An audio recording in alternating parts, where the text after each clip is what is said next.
right, friends, so this is activity inspired by the artist who was creating the insect sculptures of things that he found in his garden outdoors.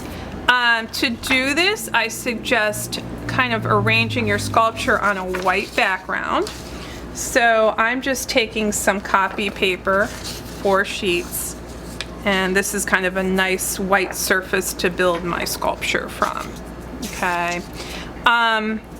And here's the thing, since this isn't going to be permanent, the way, once you finish your sculpture, the way to kind of keep it as a work of art, just like Andy Goldsworthy does, is to photograph it. Okay, and I'm also going to give you tips on how to photograph your work of art so it looks amazing once you're done with it.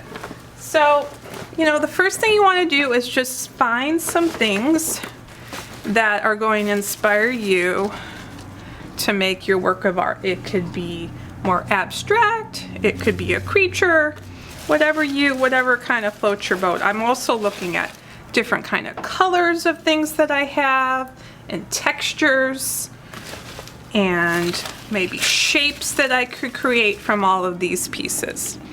So I have some leaves, I have a pine cone, all kinds of different things. So basically what I'm going to do is I'm going to kind of speed the camera up, and you're going to see me kind of arranging things, and then when I'm done I'm going to tell you about it. Okay, and I'm also going to show you how I'm going to take a picture of it, or how you can take a picture of your sculpture. Alright, see you in a bit.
Friends, so here's what I got. I started with my pine cone, and I found this beautiful purple flower, and I just took the petals out and kind of shoved them into the pine cone. It took a little bit of balancing, but I got it to work. I just like the combination.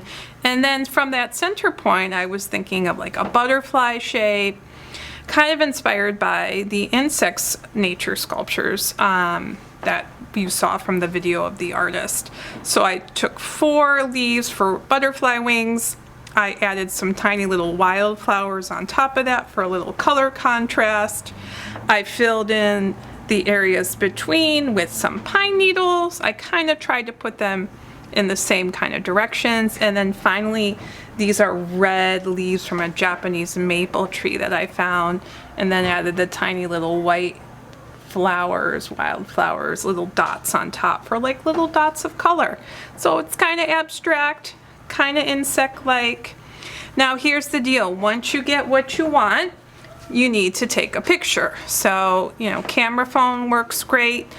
And you just launch, you know, the photo app. And then the key is that you want to make sure it's centered and that you're up, that you put it up high enough to get a good shot. Like that looks pretty good. Get the whole thing in and keep your phone straight. Don't bend it. There we go. And then from there, you can also crop it, you can edit it, and then, yeah, and I would love to send it to me. I'd love to see your work of art. Be awesome. So I hope that you enjoy this activity, have fun, go outside, get in touch with nature. All right, and I will see you guys soon. Miss you guys. Bye.